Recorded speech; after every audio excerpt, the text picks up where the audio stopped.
to do, and I don't blame them. I'm not blaming them. It was left to me, and we've done a great job. Our military is incredible. We have an incredible military. We have the strongest military in the world by far. We have the greatest equipment in the world by far. In fact, Japan buys our equipment, buys a lot of it, and we're honored by that. And that's one of the things we'll be talking. They want to buy a lot of the military equipment. So it's just an honor to have the Prime Minister. We've had a tremendous relationship. Okay. Mr. President, I think she's going to have to go first before you. Is that okay? Yeah. Do you understand? It's very good, I'll tell you. I mean, it's so nice that we don't have to sit. No, it's very good. I haven't picked up your language, so the next time you come, I'll have your language mastered. All right, go ahead. The war is almost over.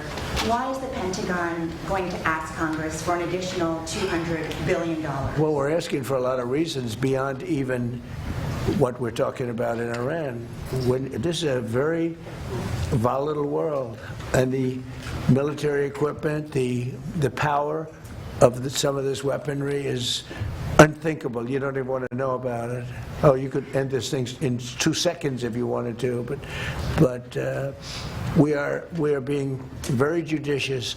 But we want to do. Don't forget, Biden gave away. I rebuilt the military in my first term. Biden gave away so stupidly to Afghanistan a lot. He didn't want to move it. He was too lazy, too stupid to move it. But it was a very small amount. It was a lot, but it was very small relative to what I purchased and what I built. We want to have we want to have vast amounts of ammunition, which we have right now. We have a lot of ammunition, but it was taken down by giving so much to Ukraine. They gave so much. You know, Biden gave $350 billion worth of cash and military equipment to Ukraine, and he didn't rebuild anything. Fortunately, we have a lot. We have a tremendous, unlimited supply of what you'd call middle and upper middle armaments and military equipment, munitions, armaments, but munitions in particular. At the high end, we have a lot, but we're preserving it. We don't really need it, but we're building. Our manufacturers of military equipment are building at a level they've never seen before. They've never done before. Pete's in charge of it with all of us, really. But Pete's been very strong on it. The general and Pete, myself, the whole group. And Raytheon is building 4 factories. Lockheed is building 5 or 6 factories, and they're building them fast because we had a very tough meeting with them. They were going out and buying back stock for $51 billion in one case. They spent $51 billion buying back stock. Now they're not allowed to do that. And they are now building a tremendous, there's never been anything like it, what's taking place right now. So we're in very good shape, but we want to be in the best shape we've ever been in. We were that, you know, when I rebuilt the military, we were in great shape, and then Biden blew it, and he didn't do anything. He didn't do anything. And if you listen to the Democrats, they don't even want to have a military. Now you see how important it is. But we have the strongest military in the world. We have the best equipment. We make by far the best equipment. The other night, they had 114 rockets shot at a certain location, and out of 100 highly sophisticated rockets, out of 114 sophisticated rockets, every single one of them was shot down with our equipment, all our equipment. It's amazing, actually, how good it is. So we want to be sure, and it's a small price to pay to make sure that we stay tippy-top. Mr. President, the Treasury Secretary this morning said there were defections among Iranian leadership. Are you aware of that, and is there anybody the U.S. can work with as a leader going forward? Well, we have a man named the Treasury Secretary here, so maybe he wants to discuss it. Does anybody know? Do you know who he is? Central Casting. Yeah, so Ed, we are seeing the defections at all levels as they're starting to sense what's going on with the regime.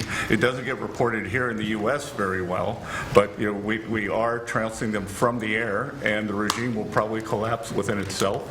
At Treasury, we've seen where they've wired their money out of the country. We're coming for that. We're going to get it back to the Iranian people. Are you seeing defections? Israel. There's a lot of military defections also. You have a lot of of military defections in Iran. I don't blame them. Thank you, Mr. President. Have you talked to Prime Minister Netanyahu about attacking the oil and gas fields? Yeah, I did. I told him, don't do that, and he won't do that. We didn't discuss. We do, we're independent, we get along great. It's coordinated, but on occasion he'll do something, and if I don't like it, and so we're not doing that anymore. And the last one, if I could, the Fed chairman told me yesterday that he plans to stay until a new Fed chairman is confirmed, and he also plans to stay on the board until the investigation of the Federal Reserve is done. Well, he's under investigation because he's building a building for hundreds of billions of dollars more than it's supposed to cost. The building you see over there is under budget and ahead of schedule. That's the ballroom. The ballroom is a much bigger building. It's a much more complex building than what he's doing, and it's at a fraction of the cost. Something is going on, whether it's contractors. That's what I do best in the world. I build great buildings. I've always done it, and I build them under budget and ahead of schedule. They could have $4 billion. This is a renovation job for $4 billion. And if you look at the building, it's not even, I don't know if Kevin Warsh is ever going to be able to move into it. It's been under construction for years. It's the most expensive building ever built. Now, I know it's gross incompetent because I happen to think he's grossly incompetent. Today, certainly you should be lowering interest rates, all right? Certainly, who would not lower them? But he's stubborn, and he's got Trump derangement syndrome. But a lot of people have that, it's not a curable disease.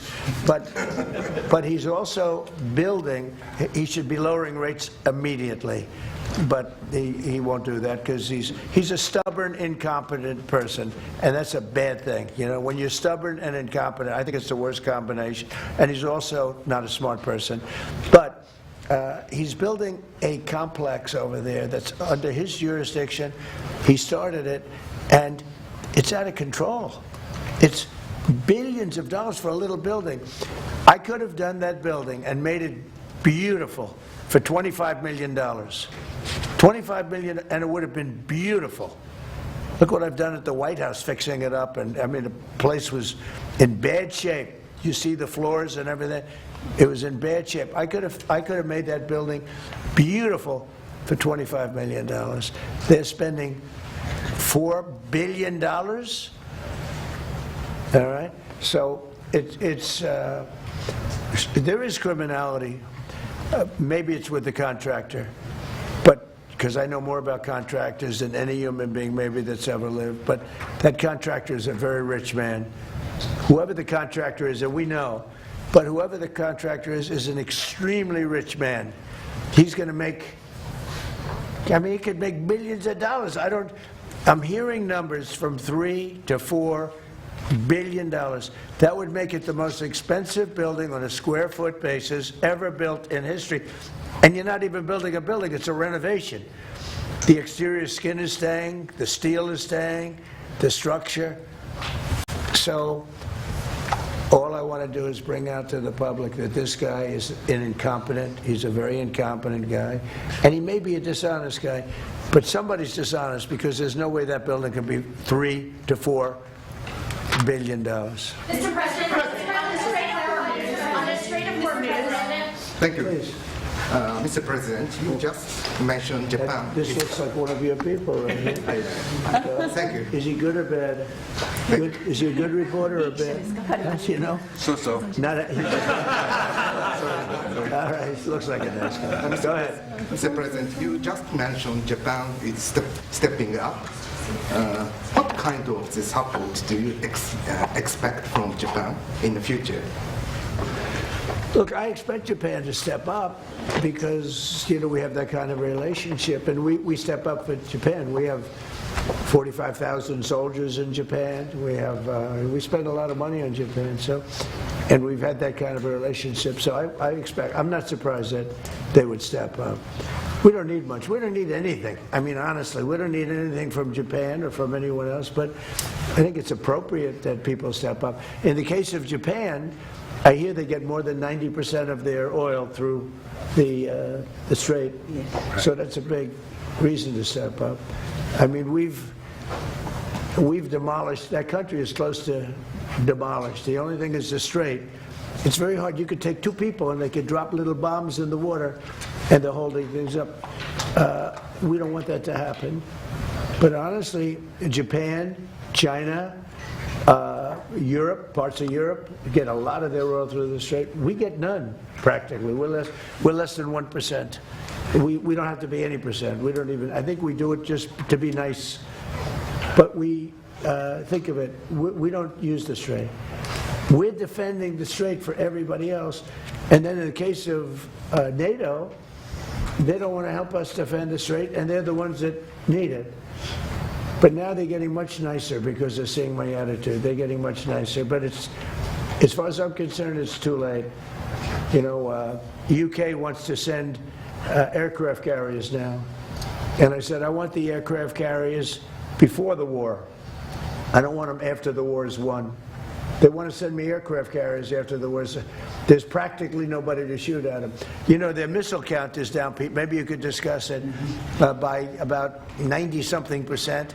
The drones are way down, and the factories are being demolished. Maybe. Yes, sir. Our missiles being shot are down over 90% since the beginning. One-way attack drones down 90% since the beginning, which is a reflection of overwhelming firepower. But you mentioned the most important part, Mr. President. Their defense industrial base. If you can't make more of it in the future, then you have a limited supply. And so we're going after all of their defense contractors that make all of their exquisite weapons and ensuring that even if they wanted to rebuild more launchers or more missiles, they couldn't in the future. And that's a level of devastation for their military that they've never seen before. So we have, in literally 2 weeks, we've demolished their Navy, their Air Force. All technology is gone. All communication is gone. And all of the leaders are gone. Other than that, they're doing quite well. Okay, how about one more question for the Prime Minister? Let me pick a beautiful-looking person from Japan. A question for the Prime Minister. Go ahead. Me? Yeah, sure. Oh, he doesn't believe he's beautiful. Oh, He sounded shy. with Go Japanese ahead, people. Of course, no, Japan and US are very good friends. But one question, why didn't you tell US allies in Europe and Asia, like Japan, about the war before attacking Iran? So we are very confused about we Japanese citizens. Well, one thing, you don't want to signal too much. You know, when we go in, we went in very hard, and we didn't tell anybody about it because we wanted surprise. Who knows better about surprise than Japan? Okay? Why didn't you tell me about Pearl Harbor? Okay? Right? You know, he's asking me, no, you believe in surprise, I think much more so than us. And we had to surprise him, and we did. And because of that surprise, we knocked out, the first 2 days, we probably knocked out 50% of what we, and much more than we anticipated doing. So if I go and tell everybody about it, there's no longer a surprise, right? Okay, one more for the Prime Minister. Mr. President. Are you good for the Prime Minister? Yes, and Go ahead, for the Prime Minister. Thank you very much. Japan's DJ Press. Japan's biggest concern is China. Now they're giving us export control and very harsh terms to criticize us. So could you plan? Will you plan to bring out relationship between Japan and China while you are there? Yeah, well, I'll be going to China very quickly, but I think I'd really like to have the Prime Minister talk about China because I know they have a little bit of an edgy relationship, and I'd just like to know where it stands, how you're doing with China, so please. で日本はいつも中国に対してオープンです。会話はオープンにしています。